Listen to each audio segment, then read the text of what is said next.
अस्सलाम वालेकुम नाज़रीन, आप देख रहे हैं प्रोग्राम ऑन द इशू। मैं हूं सबीहा बुखारी। पाकिस्तानी सियासत में पेंडोरा बॉक्स खुल चुका है। वफाकी काबीना के अरकान और साबिक फौजी अफसरान समेत 700 पाकिस्तानियों की खुफिया दौलत बेनकाब हो गई है। इन दस्तावेजात के मुताबिक पाकिस्तान तहरीक इंसाफ के वजीर खजाना शौकत तरीन और इनके अहल खाना 4 ऑफशोर कंपनियों के मालिक हैं। PTI के सेनेटर और आबी वसाइल के साबिक वजीर फैसल वावडा का नाम भी सामने आया है। तहकीक में PTI के वजीर मखदूम खुसरो बख्तियार के भाई और बिजनेस पार्टनर का नाम भी शामिल है। इमरान खान के साबिक मशीर बराए खजाना और रेवेन्यू वकार मसूद पंजाब के सीनियर वजीर अब्दुल अलीम खान का नाम भी पेंडोरा पेपर्स की फहरिस्त में शामिल है। पाकिस्तान तहरीक इंसाफ के रुकन मेजर रिटायर राजा नादिर परवेज का नाम भी इन दस्तावेजात में सामने आया है। तहरीक इंसाफ की हुकूमत से मुतालिक अफराद के अलावा इन दस्तावेजात में मुस्लिम लीग नून के रहनुमा और पाकिस्तान के साबिक वजीर खजाना इसहाक डार के बेटे अली डार की कंपनियों का भी जिक्र है। ICIJ की तफ्तीश का दावा है कि पाकिस्तान की फिजाइया के साबिक सरबरा अब्बास खटक के बेटों अहद खटक और उमर खटक की भी ऑफशोर कंपनियां हैं। पाकिस्तान मुस्लिम लीग काफ के रहनुमा मुनिस इलाही का नाम भी पेंडोरा बॉक्स में शामिल है। जियो और जंग ग्रुप के मालिक मीर शकीलुर रहमान, पीपल्स पार्टी के शजील मेमन और नेशनल बैंक के सदर आरिफ उस्मान के नाम भी पेंडोरा बॉक्स में शामिल हैं। इतवार की शाम पेंडोरा पेपर्स में पाकिस्तानी सियासतदानों, साबिक फौजी अफसरान और इनके अहल खाना समेत दर्जनों पाकिस्तानियों की ऑफशोर कंपनीज की मालूमात सामने आने के बाद वज़ीर-ए-आज़म पाकिस्तान इमरान खान ने इस तहकीकात का खैर मकदम किया है और इन अफराद के खिलाफ मुकम्मल तहकीकात का भी कहा है। आपको ये भी बताते चलें कि 117 ममालिक के 150 मीडिया इदारों के 600 सहाफ़ियों ने मिलकर ये तहकीकात की हैं, जबकि 1 करोड़ 19 लाख फाइलों पर मुश्तमिल है। पेंडोरा पेपर्स में 200 से ज़ायद ममालिक की 29,000 ऑफशोर कंपनियों का पर्दाफाश किया गया है, जिनकी मिल्कियत 45 ममालिक से ताल्लुक़ रखने वाली 130 अरब पति शख्सियात हैं। आपको प्रोग्राम में आगे बढ़ने से पहले हम आपको ये भी बताएं कि दस्तावेजात में नाम आने का हरगिज़ ये मतलब नहीं कि इन अफराद के खिलाफ करप्शन साबित हो गई है। अभी ऑफशोर कंपनियां खोलना अपने आप में कोई गैर कानूनी काम नहीं है, जब तक इनको अपनी करप्शन, चोरी या मुजरिमाना मकासद के लिए इस्तेमाल न किया जाए। जिन अफराद ने इन कंपनीज को डिक्लेयर नहीं किया, जाहिर है उनके खिलाफ अभी लीगल एक्शन होगा, उनको लीगल एक्शन फेस करना पड़ेगा। और इस हवाले से एक और बड़ी खबर आज सामने आई कि वज़ीर-ए-आज़म पाकिस्तान इमरान खान ने पेंडोरा पेपर्स पर तहकीकाती सेल कायम कर दिया है और इस तहकीकाती कमीशन की सरबराही खुद वज़ीर-ए-आज़म पाकिस्तान इमरान खान करेंगे। ऑफशोर कंपनियों के हवाले से जिन शख्सियात के नाम आए हैं, उनकी जानिब से भी वजाहतें आने का सिलसिला जारी है। बहुत से सवालात हैं जिनके ऊपर आज प्रोग्राम में हम बात करेंगे। सबसे पहला और बुनियादी सवाल अदील ये है कि 700 अफराद के नाम सामने आए हैं। आप ये समझते हैं कि ये पनामा लीक्स जितनी बड़ी लीक्स है या फिर ICIJ ने पॉपुलैरिटी गेन करने के लिए पेंडोरा बॉक्स खोल दिया है, इसको भी उतनी पॉपुलैरिटी मिलेगी या उतना फ्लाई नहीं कर सकेगी? शुक्रिया सुबीहा। सबसे पहले मैं एक बात आपकी नज़र से गुजारना चाहता हूँ कि आज से कुछ साल पहले ये पनामा पेपर का मामला आया था, तो उसके अंदर तकरीबन पाकिस्तान के 438 या 435 के करीब अफराद शामिल थे। तो मुझे बताएं कि उसमें किन किन लोगों के खिलाफ कार्रवाई हुई है या उस हवाले से आज तक कोई रिपोर्ट सामने आई है कि इन इन लोगों के खिलाफ ये कार्रवाई हुई है। अच्छा, ये जो बात आप कर रही हैं कि ये उससे बड़ी है या छोटी है, ये चीज बाद में मैटर करती है। सबसे पहली चीज जो ये करती है कि आया कि इसके खिलाफ कुछ हो सकेगा, जिन लोगों का इसमें नाम आया है उनके बारे में कुछ हो सकेगा या नहीं हो सकेगा। तो मेरा नहीं ख्याल कि पाकिस्तान जैसे मुल्क के अंदर इस तरह के मामले में ना पहले कुछ हुआ है ना अब कुछ होगा। ये ताकतवर लोग होते हैं, चाहे वो किसी भी कम्युनिटी से बिलोंग करते हैं। ये ICIJ ने जो अपनी वर्किंग की है, जो पहले भी की थी वो भी ठीक की थी। ये टैक्स हेवन्स होती हैं, आपको भी इस बारे में पता है। तो उसमें ये टैक्स से बचने के लिए बड़े ताकतवर लोग जो है वहाँ पे इन्वेस्टमेंट करते हैं, और कुछ मनी लॉन्ड्रिंग होती है, कुछ हुंडी के जरिए पैसा बाहर गया होता है। तो ये सारी चीजें होती हैं, लेकिन मेरा नहीं ख्याल कि ये जिस एंगल से आप सवाल कर रही हैं कि उन्होंने मतलब पब्लिसिटी गेन करने के लिए की है, नहीं, उन्होंने अपनी वर्किंग सही की है। ये आगे मामला है कि कौन असल में जब पनामा लीक्स आई तो अदील, जब पनामा लीक्स आई तो पाकिस्तान में उसको खासतौर पे बड़ी पजीराई हासिल हुई थी। एक तो ये मसला था कि उस वक्त के वज़ीर-ए-आज़म नवाज शरीफ के हालात कुछ अच्छे नहीं चल रहे थे एस्टैब्लिशमेंट के साथ, और उस वक्त ये मामला चल रहे थे तो उनको ज्यादा टारगेट किया गया। तो इसलिए भी ये कहा जा रहा है कि शायद ये जो पेंडोरा बॉक्स खुला है ये उतनी पॉपुलैरिटी गेन ना कर सके इस वक्त जो हालात है पाकिस्तान में। नहीं, ऐसी बात नहीं है। ये वो पहली दफा हुआ था। लोगों को पहले कभी किसी ऑफशोर कंपनी का नाम सुना नहीं था, तो वो पाकिस्तान में पहली दफा हुआ था। कुछ इमरान खान साहब और कुछ मीडिया का ये था कि उन्होंने, और सुप्रीम कोर्ट ने इसके ऊपर नोटिस ले लिया था। अब संडे को ये मामला हुआ है और आज मंडे है और अभी तक इस बारे में कोई सुप्रीम कोर्ट की तरफ से कोई ये नहीं आया मामला कि इसको सुमोटो नोट लिया जाता है इसके ऊपर। और वज़ीर आज़म साहब ने इसके ऊपर कहा है, वज़ीर आज़म साहब इससे पहले भी बहुत सारी बातें कह चुके हैं। तहकीकाती कमीशन उन्होंने कायम कर दिया। मैं वही बात कर रहा हूँ। इससे पहले उन्होंने आटे चीनी के ऊपर भी नोटिस लिया था। इससे पहले उन्होंने चलिए बाकी मेहमानों को भी गुफ्तगू में शामिल करते हैं। सलमान आबिद साहब, तहकीकाती कमीशन कायम हो गया, आप समझते हैं कि ये ज़रूरी है कि 700 लोगों को एक साथ ही इन्वेस्टिगेट किया जाए, या फिर ये जिम्मेदारी, अखलाकी जिम्मेदारी पीटीआई पे, वज़ीर आज़म पाकिस्तान इमरान खान पे आयद होती है कि उनकी काबीना के जिन अफराद के नाम सामने आए सबसे पहले उनको इन्वेस्टिगेट किया जाए? देखिए, बात बड़ी बुनियादी सी है। जो इल्जामात लग के सामने आए हैं, सवाल यह है कि उनकी सेहत कैसी है और किस हद तक उस पर शवाहिद मौजूद है कि ये लोग मनी लॉन्ड्रिंग में या जो कहते हैं अपने टैक्स बचाने के कॉन्टेक्ट में, या उन्होंने अपने गोशवारों के अंदर उनको मेंशन नहीं किया, वो उसकी तहकीकात होंगी तो पता चलेगा ना कि इन इल्जामात में कितनी सच्चाई और कितनी इसमें प्रोपेगेंडा है। उस उमर चीमा साहब जो इस स्टोरी को लीड कर रहे हैं, उन्होंने कहा है कि हमने इन्वेस्टिगेट किया है, हम जज नहीं है। अब काम जज का मतलब वो इन्वेस्टिगेशन करता है, हुकूमतों का काम वो इन्वेस्टिगेट करें और देखें कि इसमें क्या सच और क्या सच नहीं है। तो मेरा ख्याल है हमारे यहाँ तो अभी एक इनिशियल स्टेज के ऊपर ये आया है और आपने देखा कि सबसे ज्यादा रिएक्ट तो कुछ शौकत तरीन साहब ने किया है।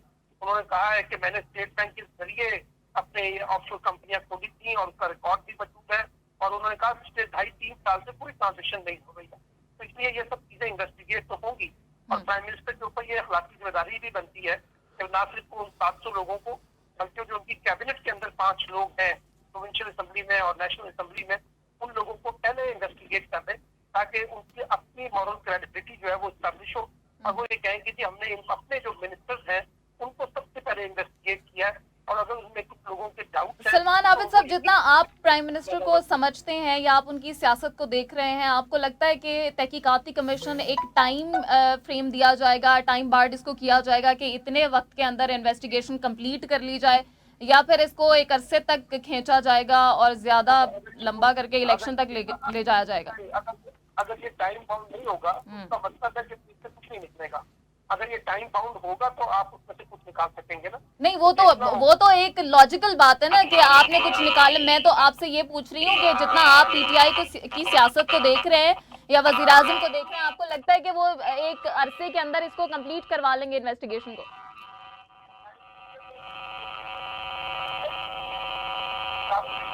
ठीक है, सलमान आबिद साहब की आवाज में क्लियर नहीं आ रही। इमरान, आप क्या समझते हैं कि जिन 700 अफराद के नाम सामने आए हैं उन सब के हवाले से इन्वेस्टिगेशन एक साथ होनी चाहिए, जिस तरह पहले हमने पनामा पेपर्स में देखा कि एक ही खानदान के खिलाफ इन्वेस्टिगेशन हुई, एक के खिलाफ सुप्रीम कोर्ट में जाया गया, बाकियों के तो नाम भी शायद सबको याद नहीं है। तो अभी आपको क्या लगता है कि ये जिम्मेदारी है पीटीआई पे कि अपने लोगों को पहले इन्वेस्टिगेट करे, और क्या इसको टाइम बार्ड करना चाहिए कि इतने अरसे के अंदर इन्वेस्टिगेशन कंप्लीट कर ली जाए? बिस्मिल्लाहिर्रहमानिर्रहीम। मैंने दोनों लोगों को सुना है और मेरा ख्याल है कि सबसे पहले तो ये देख लेना चाहिए कि कितनी हैसियत है इन पंडोरा बॉक्स की डॉक्यूमेंटेड। अगर आप तहकीकात शुरू करते हैं, ये इखलाकी तौर पर तहकीकात होंगी, ठीक, इसका कोई कानूनी जवाब नहीं है। ठीक है इमरान, मैं आपसे इस सवाल का जवाब लेती हूँ, मगर अभी प्रोग्राम में शामिल करते हैं एक छोटा सा ब्रेक, और ब्रेक के बाद इस सवाल का जवाब लेते हैं।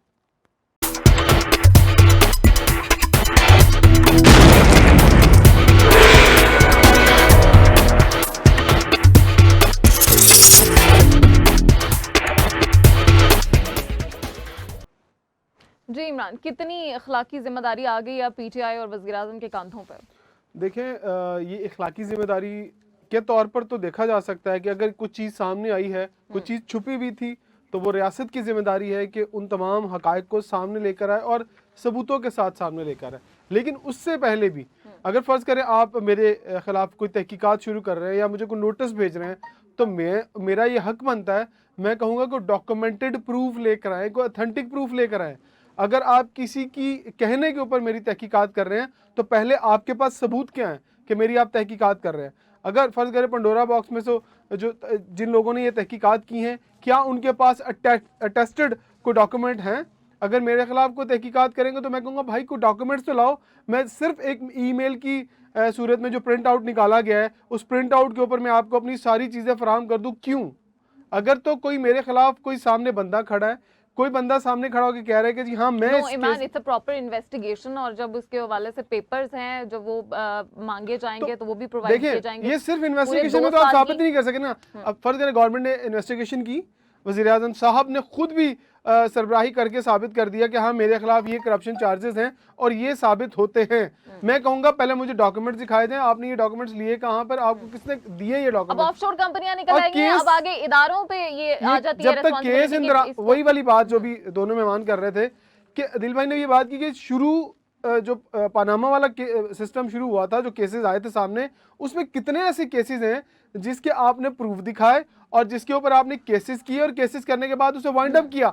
सिर्फ एक मिसाल मिलती है, वो साबिक वज़ीर आज़म जिन्हें नाअहल करार दिया गया, नवाज शरीफ जो आज लंदन में बैठे हैं, ये सिर्फ एक वाहिद केस था जिसको आपने प्रॉपर इन्वेस्टिगेट किया, बाकायदा तौर पर आपने एक टीम बनाई, कमेटी बनाई और उन्होंने तहकीकात करके साबित किया कि हाँ इनका ये जो है वो स्कैंडल सामने है जिसके ऊपर ये गिल्टी करार पाते और नाअहल करार दिया गया। ये एक वाहिद था, उसके अलावा कितनी चीज़ें थी। आप मुझे बताएं, क्या अलीम खान को प्रॉपर इन्वेस्टिगेट करने के बाद प्रॉपर केस चलेगा? क्या वाडा के ऊपर प्रॉपर इन्वेस्टिगेट करके प्रॉपर केस चलेगा? सवालिया निशान है। क्या इसहाक डार के जो बेटे हैं, शायद ऑपोजिशन, और एक और मजे की बात बताऊं, ऑपोजिशन की जो दिली ख्वाहिश थी ना, वो जो सोच रहे थे कि पता नहीं ये पंडोरा बॉक्स खुलेगा, और इमरान खान साहब की क्योंकि इत्तलात आ रही थी वो क्लियर हो गई, वो खुद ही उन्होंने क्लियर कर दिया कि ये उनका नाम नहीं है, तो उनकी सारी उम्मीदें एक ही पॉइंट पर खेलना चाह रहे थे और वो पॉइंट उसी वक्त ज़ाया हो गया जब क्लियर हो गया कि पाकिस्तान के वज़ीर आज़म का नाम नहीं है इसमें। तो मुझे लगता है जो रात का 1-2 घंटे थे न्यूज़ के लिए तो बड़ा एक्साइटिंग चीज़ थी कि बड़ी चीज़ें सामने आएंगी, लेकिन उसके बाद 2 घंटे के बाद अब तो शायद टिक्कर भी नहीं चल रहे टीवी चैनल्स के ऊपर, सिर्फ ये टिक्कर चल रहे हैं कि जो वज़ीर आज़म साहब ने कोई तहकीकाती कमेटी बनाई है उसकी वो लीड खुद करेंगे। इसमें से पहले तो शायद कुछ निकल भी आया था, इसमें से तो मुझे लगता है कि शायद वो कहते हैं ना खोदा पहाड़ तो निकला चूहा, चूहा भी नहीं निकलेगा और सारे के सारे हैं कि इसमें से कुछ भी नहीं निकलेगा। अदील, मुझे तो बहुत बड़ी एक गेम लग रही है इंटरनेशनली। अगर फाइव आइज को देखें तो फाइव आइज का एक बंदा भी इसमें नहीं है। आपको क्या लगता है सारे दूध के धुले? वो फाइव आइज कहाँ है?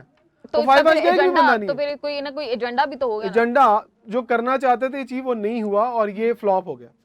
अच्छा, चलें बाकी मेहमानों से भी इसका जवाब ले लेते हैं। अदील, जो एजेंडा लेके आना चाह रहे थे वो फ्लॉप हो गया और शायद वो इमरान कह रहे हैं कि वो वजीर आज़म पाकिस्तान से था कि उनका नाम आएगा तो ये कोई बहुत बड़ी बात बनेगी। नहीं, देखिए इससे पहले आप पनामा का मामला देख लें, तो पनामा के अंदर भी तो नवाज शरीफ का नाम तो नहीं आया था डायरेक्टली, उनके बेटों का जिक्र आया था और वो इंडिपेंडेंट है यूके के अंदर।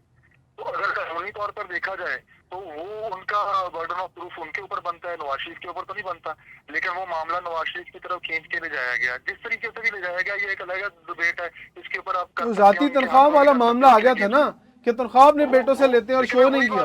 इसके ऊपर डिबेट हो सकती है, इसके ऊपर डिबेट हो सकती है, डायरेक्ट इन्वॉल्व थे। और एक पॉइंट और एस्टेब्लिश करना चाह रहा हूँ मैं, पॉइंट ये एस्टेब्लिश करना चाह रहा हूँ कि अब लेट्स सपोज जी आईसीआईजे ने कुछ लोगों के ऊपर इल्जामात लगा दिए हैं, वो अपनी क्लैरिफिकेशन दे रहे हैं कि हम लोगों ने इस पर्पस के लिए बनाई थी या हमारे खिलाफ प्रोपेगेंडा हो रहा है, तो क्या ये इनफ है? क्या ये मान लिया जाए? अच्छा, अब इसका बेसिक पैरामीटर क्या होगा? जो जनरल पब्लिक है जो ये जानना चाहती है क्या ये सच है या गलत है, तो क्या होना चाहिए? तो हमें मेरे ख्याल में फिर वही मामला आ गया कि जो पनामा के अंदर हुआ था उसके ऊपर भी तहकीकात दें, तो उसके अंदर भी पेशियां भुगते जिन लोगों का नाम आया है। इमरान खान साहब प्रिंसिपल स्टैंड है ना, जो उस वक्त उन्होंने लिया था, नाम तब भी इमरान खान का नहीं आया था, नाम अब भी इमरान खान का नहीं आया, तो हम उनको सादिक और अमीन कह रहे हैं, तब भी कह रहे थे, अब भी कह रहे हैं, चलिए इसी को बेसुना लेते हैं। तो क्या अब आज के दिन 2 दिन के अंदर उन्होंने वही प्रिंसिपल स्टैंड लिया जो उसने पनामा के अंदर लिया था? हाँ लिया तो है, नहीं लिया, क्योंकि सबसे पहला बयान ही उनका आया था। नहीं, मैं वो अच्छा मैं आपको मैं बात बताने लगा हूँ। अब उसके ऊपर गवर्नमेंट ने कह दिया है कि जी हम इसके ऊपर तहकीकाती कमेटी बनाएंगे। तो गवर्नमेंट ने तो इसके ऊपर चीनी और आटे के ऊपर भी तहकीकाती कमेटी बनाई थी। वो उसके ऊपर उसका फैसला आ गया कोर्ट से। इनके ऊपर भी इनको अपना बनाया था। मामला ये होगा कि मैं ये बात कर रहा हूँ, वज़ीर आज़म की नीयत में शक है। मैं ये बात बिल्कुल भी नहीं कर रहा हूँ, वज़ीर आज़म की नीयत बिल्कुल ठीक होगी। इमरान खान साहब की नीयत बहुत पॉजिटिव है, क्योंकि उन्होंने वेलकम किया। हम इस बात को बेस बना देते हैं। लेकिन सवाल ये है कि जब गवर्नमेंट उन लोगों के बारे में तहकीकात करेगी जो उनके इसमें वज़ीर और वज़ीर हैं, क्या अपोजिशन और जनरल पब्लिक मान लेगी? नहीं मानेगी। ये मामला फिर इसी तरह ही बिगड़ जाएगा या दब जाएगा, या उसका कोई और एंगल होगा। अपोजिशन कहेगी कि ये तो अपने लोगों के खिलाफ खुद ही तहकीकात कर रहे हैं। तो एक इंडिपेंडेंट फॉर्म होना चाहिए, चाहे वो जुडिशियल हो, चाहे वो किसी और फिर इस पे एक कमेटी हो जो इंडिपेंडेंट हो। वो अगर करेगी तो मेरा ख्याल है कि दूध का दूध और पानी का पानी हो जाएगा। और मेरे ख्याल में वज़ीर आज़म साहब को जुडिशियल जो है उसके ऊपर जाना चाहिए, इंक्वायरी के ऊपर, और सुप्रीम कोर्ट से रिक्वेस्ट करनी चाहिए कि इसके ऊपर सुनौटे लें, और ताकि ये पनामा की तर्ज के ऊपर तहकीकात चलें, ताकि किसी को इसके अंदर हार्म न। ठीक है सलमान आबिद साहब, आप समझते हैं कि इसकी प्रॉपर इन्वेस्टिगेशन जो है वो सुप्रीम कोर्ट को ये मामला सौंप देना चाहिए ताकि इसकी इंडिपेंडेंट इन्वेस्टिगेशन हो सके? और क्या आप समझते हैं कि जो अभी पब्लिक ऑफिस होल्डर जितने भी अफराद हैं वो अपने ओहदों से इस्तीफा दे दें, क्योंकि जाहिर है वो इन्फ्लुएंस कर सकते हैं? सलमान आबिद साहब, आवाज आ रही है आपको? ठीक है इमरान, यही सवाल आपकी तरफ है कि क्या आप समझते हैं कि जो इस वक्त पब्लिक ऑफिस होल्डर जितने भी अफराद हैं या जिनके पास कोई सीट है इस वक्त हुकूमत में, आप समझते हैं कि उनको अपने ओहदों से इस्तीफा दे देना चाहिए क्योंकि वो असरअंदाज हो सकते हैं तहकीकात में? देखें, जब ये लास्ट पनामा में जो केसेस आए थे उसमें कितने लोग विड्रॉ करके गए थे अपनी पोजीशंस को, आपके सामने मिसाल है वहाँ पर। अच्छा, अब ये अभी दिल साहब ये कह रहे थे कि ये सुप्रीम कोर्ट का कोई जुडिशल कमीशन बनना चाहिए और उसके बाद तहकीकात होनी चाहिए। वो तहकीकात तो तब होती ना कि अगर गवर्नमेंट उसको ऑन ना करती। अगर आप इदारों की बात करते तो क्या FIA इंडिपेंडेंट इदारा नहीं है? अगर FIA पे आपको एतबार नहीं है, आपको दीगर इदारों पे एतबार नहीं है, तो फिर आप सुप्रीम कोर्ट भी तो एक इदारा ना, आप उन पर किस तरह एतबार कर लेंगे? बहुत सारे मैं ऐसे मिसालें आपको दे देता हूँ जिसके ऊपर ऑपोजिशन उन फैसलों के ऊपर एतराज़ करती है और प्रेस कॉन्फ्रेंसेज में आगे कहती है कि हमारी एक राय है, हम सुप्रीम कोर्ट के फैसलों के अगेंस्ट अपनी राय दे सकते हैं, हम उनके फैसले के खिलाफ नहीं बोल रहे लेकिन राय दे सकते हैं। तो अगर आज इस मुल्क में एक मिसाल बन रही है कि एक इन्वेस्टिगेशन टीम है और वजीर आजम खुद उसकी तहकीकात कर रहे हैं जिसमें उसके अपने 5 बंदे हैं, तो फिर इसको अप्रिशिएट करना चाहिए, ना कि ये पहले मैं कंप्लीट करूंगा। इमरान की बात मुकम्मल होने तक मैं आपसे आपका पॉइंट मैं एक छोटी सी बात FIA के ऊपर बात करी तो इसलिए करना चाह रहा हूँ। FIA के ऊपर वाजिद आज़ाद और जहांगीर तरीन के मामले में इंक्वायरी कर रहे थे, वो उनको गिरफ्तार करना चाहते थे। तो वो अली जफर को रिपोर्ट सौंप दी और उनको वो जो है वो वहाँ से हटा दिया DG FIA के ओहदे से। तो ये चीज भी तो देखे ना कि उसकी वो तहकीकात मुकम्मल हो चुकी है, उसके ऊपर बाकायदा तौर पर शुगर माफिया को जुर्माना हो चुका है। पाकिस्तान में एक प्रॉब्लम है, आप जिससे मर्जी इन्वेस्टिगेट करवा लें, जिन्होंने इसको पॉलिटिसाइज करना है वो पॉलिटिसाइज करेंगे। ऐसे ही ना यहाँ पे अदालतों के फैसलों को तस्लीम किया जाता है, ना FIA को तस्लीम किया जाता है। यहाँ तो अगर मर्जी के हक में फैसले आ जाए तो अदारे आजाद होते हैं, अगर फैसले आपके खिलाफ आ जाए तो फिर इदारों ने हमारे खिलाफ साजिश की होती है हुकूमत के साथ मिलकर। मेरा ख्याल ये है कि पहले देखना ये पड़ेगा जब ये इन्वेस्टिगेशन होगी, अब प्राइम मिनिस्टर से ही होने दें। अगर बाकी इसमें कुछ डाउट्स पैदा होते हैं या प्राइम मिनिस्टर जो है वो अपनी ट्रांसपेरेंसी मेंटेन नहीं कर पाते हैं तो मीडिया के अंदर भी उस पर काफी क्रिटिसिज्म होगा। मैं ये समझता हूँ बुनियादी तौर के ऊपर यहीं से स्टार्ट होने दे, लेकिन प्राइम मिनिस्टर को एक काम करना चाहिए कि जब तक ये इन्वेस्टिगेशन मुकम्मल नहीं हो पाती, अपने इन 5 मिनिस्टरों से उनसे उनकी पोजीशन जो है वो वापस ले लें और उनसे कहें कि जैसे ये इन्वेस्टिगेशन कंप्लीट होगी आप वापस अपनी पोजीशन के ऊपर आ सकते हैं। यही एक अखलाकी असूल भी है, सियासी असूल भी है और कानूनी असूल भी है। और अगर ये मुजरिम नहीं है तो ये बड़े शानदार तरीके से फाते होकर वापस अपनी कैबिनेट का हिस्सा बन सकते हैं।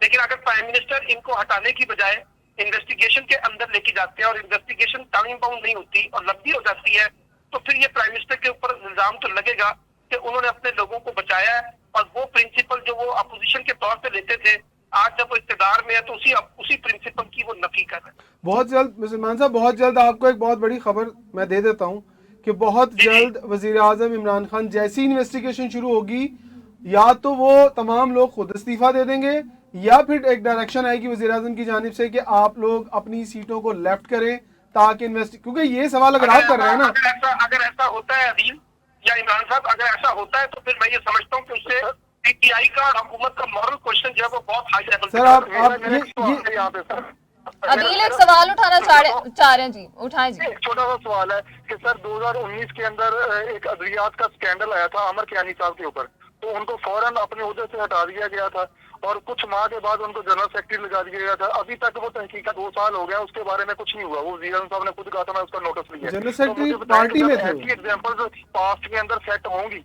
तो मुझे बताएं कि आगे लोग कैसे ट्रस्ट करेंगे वज़ीर आज़म साहब की इस तहकीकात के ऊपर। अब देखो ना, मैं एक छोटी सी वजाहत कर दूं, मैंने पहले भी वजाहत की है। अगर प्राइम मिनिस्टर के पास इन्वेस्टिगेशन का इख्तियार होता तो अब तक कोई 200-400 बंदे तो वो लटका देते। एग्जैक्टली देखिए होता है, हुआ भी है। हाथ में नहीं है, ये आपके इदारों के मामलात हैं। ये बिल्कुल ऐसे ही है, ये बिल्कुल ऐसे ही है। स्टाफर तो यही दिया जाता है कि वज़ीर आज़म साहब इन्वेस्टिगेट कर रहे हैं, हम स्टाफर की बात कर रहे हैं। देखिए वो तासुब जो दिया जाता है वो अपोजिशन का प्रोपेगेंडा है ना। आप और मैं जो पढ़े लिखे जब हम गुफ्तगू करें तो हमें ये देखना चाहिए कि इन्वेस्टिगेशन जो है वो प्राइम मिनिस्टर के अपने हाथ में नहीं है, वो इदारों के हाथ में है। अपने इदारों के अपने सियासी मफादात भी हैं, उनके अपने भी लकूनात हैं, गैप्स हैं, और जिसे नैब के अंदर भी देख लें, बहुत सी जगह पे देख लें, यहाँ तो प्राइम मिनिस्टर बार बार अपने इदारों की बेबसी का रोना रोते हैं और वो कहते हैं कि सही तरीके से इन्वेस्टिगेट नहीं हो रही है, ट्रांसपेरेंसी मेंटेन नहीं हो पा रही, हमारे इदारों की जो तंजली है वो आपके सामने है। इसलिए अगर प्राइम मिनिस्टर साहब जो है वो खुद इसको लीड करके अगर एक अपने आप को कुछ प्रिंसिपल्स चीजों को तय कर ले तो ये मैं समझता हूँ बहुत बड़ी बात है। इदारों पर न जाए, आपकी चाहे वो सुप्रीम कोर्ट है, मैं माजरत चाहता हूँ, चाहे वो आपके बाकी इदारे हैं, माजी में कौन सी हमारे यहाँ कोई शानदार कारनामे हमने अंजाम दे दिए हैं तो हम इदारों के ऊपर रिलाई करके सोच रहे हैं कि शायद वो कोई बहुत बड़ी चीज निकाल सके। मैं एक छोटी सी और मिसाल देना चाहूंगा। पनामा लीक्स में भी हम कोई ऐसी खास मिसाल नहीं सेट कर सकते। नहीं, एक और मिसाल दे देता हूँ अगर इदारों के हवाले से। पंजाब के वजीर आला उस्मान बुज़दार को बहुत लताड़ा जाता है कि वो नाअहल हैं, वो कुछ कर नहीं पाए, लेकिन वो डायरेक्टली तो पैसा लगा ही नहीं सकते। आप इदारों को इन्वॉल्व करके ही पैसा लगाते हैं, प्रॉपर एक सिस्टम है।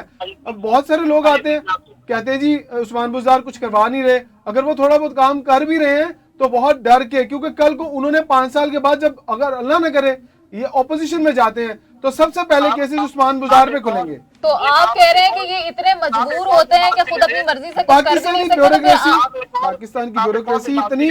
शहबाज शरीफ के केस में जो नैब में है माशाल्लाह 100 से ज्यादा गवाह मौजूद है, अगले 20 साल लग जाएंगे 120 गवाहों को जरा करते हुए। जब हम इस तरह के लकूनात छोड़ते हैं अपने अदालती निजाम में, अपनी तफ्तीश के निजाम में, अपने कानूनी निजाम में, तो इंसाफ नहीं होता, फिर इंसाफ का कत्ल ही होता है इस पाकिस्तान। ब्यूरोक्रेसी पाकिस्तान में बड़ी मजबूत है, वज़ीर आज़म बहुत कमजोर है ब्यूरोक्रेसी के आगे। अच्छा इमरान, जिस तरह से फिर आप बात कर रहे हैं इदारों की कमजोरी के हवाले से बात कर रहे हैं, फिर इन्वेस्टिगेशन का क्या? इदारे कमजोर नहीं है, इदारे बहुत तगड़े हैं। यहाँ पर सियासतदान कमजोर हैं, यहाँ पर पार्टीज कमजोर हैं, यहाँ पर आप आइन पे चलते हैं ना। कौमी असेंबली में तमाम जो भी पार्टी आती है, मैं कहता हूँ आइन भी पीछे रह जाता है। ये ब्यूरोक्रेट जो है ना, जो इनके लॉज और इनके रूल्स हैं, इनके पीछे आप जो मर्जी कर लें, अक्सर होता है कि कोर्ट्स भी बेबस हो जाती हैं।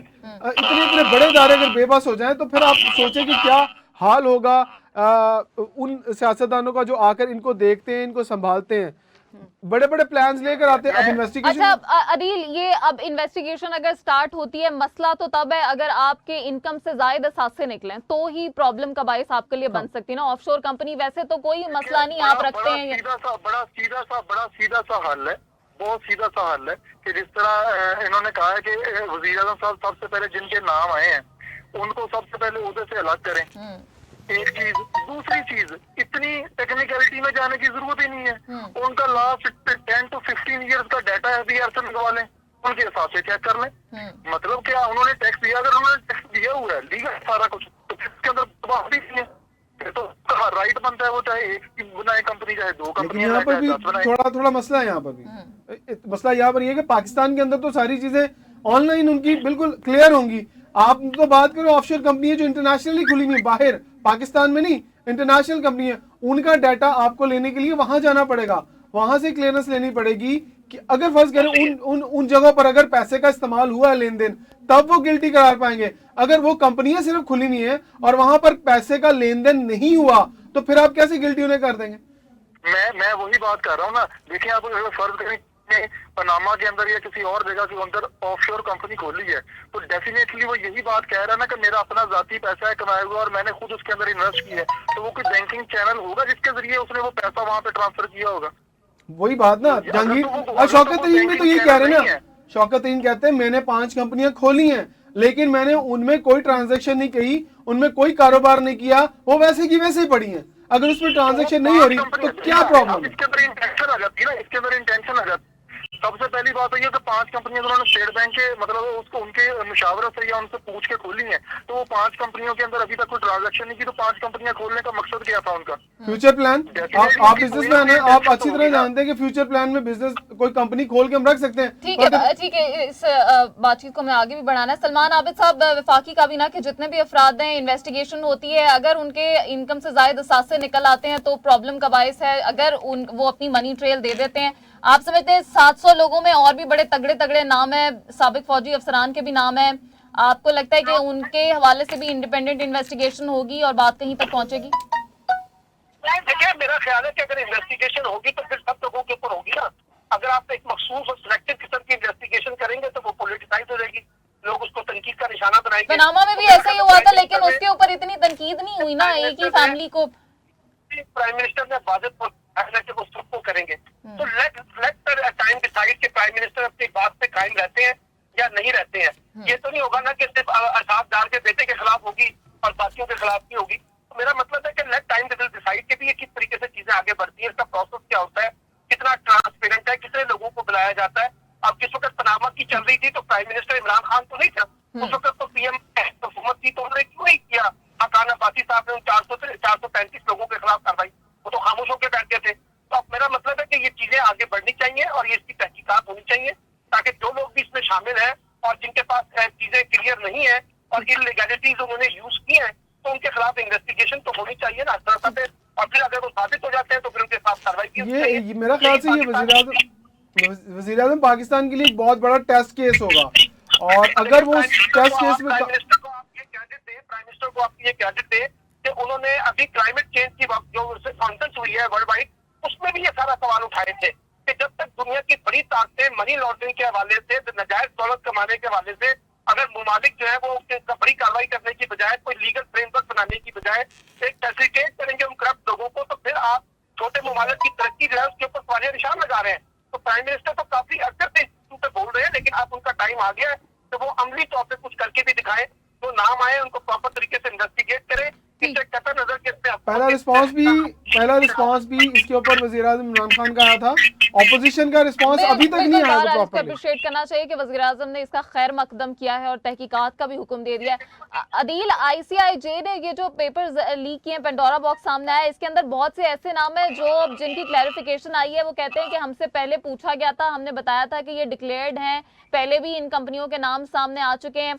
आप समझते हैं कि जो जिन अफराद ने अपनी कंपनीज डिक्लेयर की हुई हैं उनके नाम क्यों इन पेपर्स में शामिल किए गए?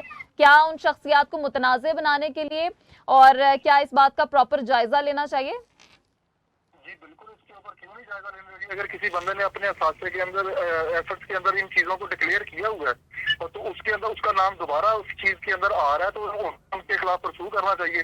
और मैं इंटेंशन की जो बात वज़ीर आज़म साहब की हो रही थी, उन्होंने वो बात की थी, मैं एक छोटी सी बात करना चाहता हूँ। चलो ये तो बहुत बड़ा स्कैंडल है, आपको बाहर जाना पड़ेगा, बाहर की कंट्री से हुकूमतों से इजाजत लेनी पड़ेगी, बहुत सारे टेक्निकल मामला होंगे। फर्क दुरानी साहब है जो अभी ये उमर चीमा के साथ ये इस ICIJ के जो ब्रेक किया इनके साथ तहकीक कर रहे थे, तो उन्होंने आज से तो 3 साल पहले ये इनके फैसल वाडा साहब के खिलाफ ही एक तहकीकात की थी, उनके जो ड्यूल नेशनैलिटी है, तो 2-2.5 साल से वो केस कर रहा है और प्राइम मिनिस्टर साहब को तौफीक नहीं हुई कि उसके ऊपर तो मतलब उनको पूछा, वजाहत तलब कर ली जाए कि ये बात सही है या गलत। इसके अंदर तो कोई इतनी टेक्निकलिटी नहीं थी, वो अपना वो शो कर दें उस वक्त के वो था और उस वक्त उनके पास नेशनैलिटी थी या नहीं थी।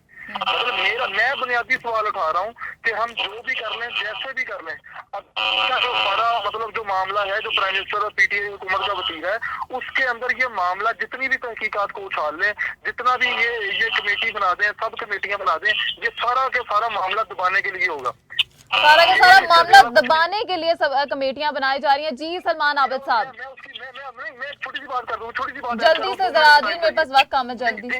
सिर्फ 2 मिनट का टाइम चाहिए। ये देखें, इससे पहले चीनी और आटा के ऊपर स्कैंडल के ऊपर तहकीकात हुई थी।